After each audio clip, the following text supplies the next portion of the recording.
Let's be honest, there's nothing more relaxing than a good horror movie. That's why Nosferatu might just be one of the best films in the genre for 2024 and 2025. But have you really noticed all the hidden and even eerie details lurking within this grand horror masterpiece? For example, when poor lawyer Thomas Hutter, after experiencing several terrifying moments at Count Orlok's castle, decides to venture into the deepest chambers of the place and finds the tomb of the Dark Lord. Pay attention to the symbols on its lid. They contain inscriptions that don't belong to any conventional alphabet known today. These symbols are derived from an occultist language known as Enochian, created by the English occultist John Dee, and found in diaries and letters exchanged between him and the supernatural seer Edward Kelly between 1583 and 1584. Those who practice occultism consider this language to be the language of the angels, and John Dee's goal over 550 years ago was to communicate with celestial beings. Because of this, Count Orlok can be directly linked to this 16th century sect that used the language. However, it seems that the only angels the future Lord of Darkness managed to contact were the fallen ones, meaning demons. This same Enochian language appears in the letters exchanged between Mr. Knock, Thomas Hutter's employer, and Count Orlok in the 1922 film. This reveals the connection between them, making it clear that Knock was Orlok's servant and most likely a member of the same sect that worshipped the dark entity.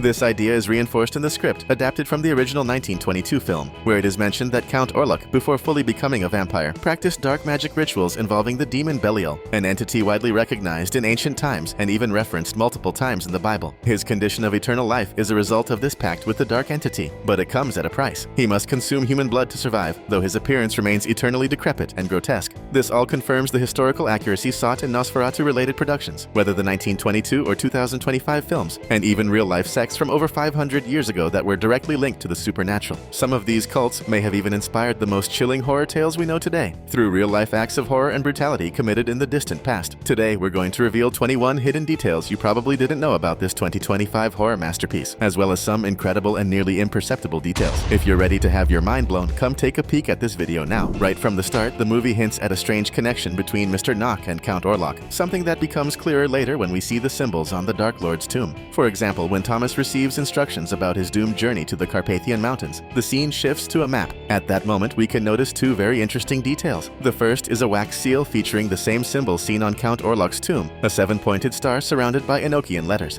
The second detail is the same seven-pointed star scribbled on a piece of paper in the background. Alongside it, we can also see the same alphabet from the supposed language of angels. This appears to form a sinister pattern, as if directing poor Thomas to become a living sacrifice for Count Orlok. The symbolism tied to Thomas's boss and his evident connection to evil doesn't stop there. At a certain point in the movie, we see that the same Knock, whom we mentioned earlier, completely loses his mind and is then sent to a hospital after killing 3 sheep with his bare hands and eating them raw. When Dr. Sievers enters his cell, room, we can see that Count Orlok's servant has already made several inscriptions on the wall. And if we look closely, among other hard-to-decipher markings, we can clearly spot the numbers 666. Robert Eggers is well known for filling his films with historical realism that reflects the time period in which they take place, but also for adding small interconnected details. Right at the beginning of the film, we see Thomas saying goodbye to Ellen, his wife, and on the street we notice a butcher cutting meat and a pig's head. While this wouldn't have been uncommon for the time period in which the story is set, the pig's head also carries strong religious symbolism, as the animal is considered impure in religions such as Judaism and Islam. Beyond that, pig heads have been widely used over the years in black magic and occult rituals, as the animal represents chaos and moral decay in various interpretations. And if you also think Nosferatu is a great horror movie, prove it to us and comment down below, vampire. At a certain point later in the movie, we see Thomas Hutter almost entirely under the Dark Lord's influence, his mind overtaken by Count Orlok's sinister power. He stands in the room, shadowed by Orlok's presence, and slowly opens the door, where on the other side we see the Count himself, flanked by 2 wolves, one on each side. This is a direct reference to the idea that Count Dracula had dominion over nearly all creatures of the night, with wolves being among the most prominent. We see this in both the original Dracula novel and the 1922 version of Nosferatu, where the townspeople of Wisborg mention wolves right after Count Orlok arrives. In fact, in some Dracula films and series, we even see the vampire king transforming into a wolf, and back again. Additionally, the presence of wolves alongside the vampire reinforces the eternal connection between vampires and werewolves, 2 of the most terrifying and legendary creatures in horror films. This idea actually comes from old European folklore, which claimed that after dying, werewolves would transform into vampires. Seriously, that's terrifying. It's already hard enough to take down a werewolf. Imagine having to deal with its vampire version afterward. We already got a glimpse of this earlier in the film when a pack of wolves followed Thomas's carriage on his way to Count Orlok's castle. This closely mirrors the Dracula story, where something very similar happens to Jonathan Harker, the London counterpart of Thomas. We see it again, this time in the documents on Count Orlok's desk, the same seal featuring symbols of the Enochian language and the 7-pointed star appearing 8 times. This further reinforces that this is indeed the occult symbol used by the sinister master of Lord Knock. NOSFERATU is the third adaptation of the same story, and all 3 versions are directly inspired by the novel Dracula by Irish author Bram Stoker, a book we all know very well. The interesting part is that the first NOSFERATU film was released over a century ago, back in 1922. To be precise, there's a 103-year gap between the 2 films. That's a crazy amount of time. Of course, since this first version of the film is so old, it had no audio at all, making it one of the great films of the silent era. And this is exactly why the director of this third adaptation, Robert Eggers, chose to use predominantly gray tones in many scenes, as a way to pay tribute to the original NOSFERATU, which was shot in black and white. Combined black and white create gray. The first time it was officially announced that NOSFERATU would get a third version was in 2015, meaning that was 10 years ago. Seriously, everything about NOSFERATU seems to have a deep connection with long periods of time. However, the idea and pre-production ended up lying dormant in a coffin full of rats, just like the Count himself, for a long time before it was finally revived and completed. What's interesting is that, at that time, Bill Skarsgård was originally cast to play Thomas Hutter, the lawyer who would become the most tormented victim of the Dark Lord.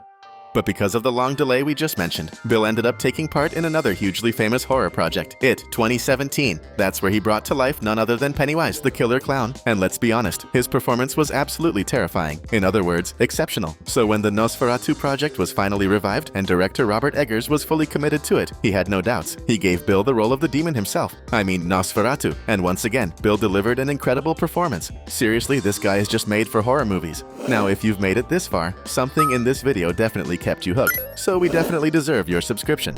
One of Count Orlok's signature traits, as the vile vampire he is, comes from the fact that he is a living corpse who must feed on blood to stay in motion. Because of this, his voice needed to reflect his eerie condition. That's why Bill Skarsgård had to undergo vocal exercises directly linked to Mongolian throat singing training. This was definitely not an easy feat, but it made his character's voice even more nightmarish. When Thomas is rescued by a religious group and subjected to a purification ritual, we can see what appear to be a few nuns. However, upon closer inspection, they are actually Orthodox nuns, as evidenced by the symbols on their clothing. One example is the skull of Adam at the base of the cross, symbolizing that death was conquered by Christ. Since Count Orlok and his followers worship death, this symbol represents the complete opposite of their beliefs, and possibly the key to defeating them.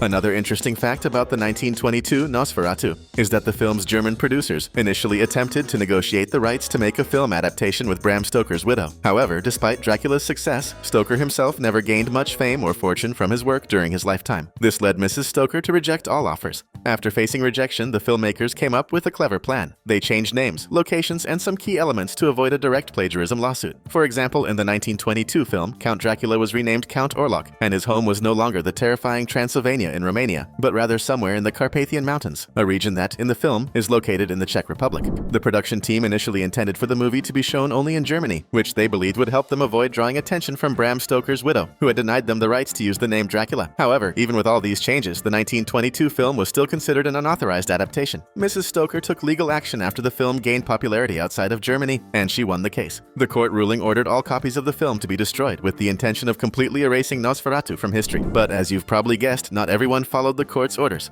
That's why we're able to show you scenes from the 1922 film in our video today, which can only mean one thing. The 2025 NOSFERATU movie exists as a direct result of someone somewhere breaking the law by keeping a copy of a film that was supposed to be burned. Honestly, we'd even argue that not watching this horror masterpiece should be considered a crime. Just a friendly tip. Another fascinating fact about NOSFERATU is that it was responsible for introducing the idea that sunlight can kill vampires, a concept we now see in almost every vampire-related story ever made. Most people don't realize this, but in the original Dracula novel, sunlight only weakened the Count of Darkness. So for that, we say, thank you, NOSFERATU. We've picked 2 more videos for you to watch and enjoy. See you in the next one. Thanks for watching.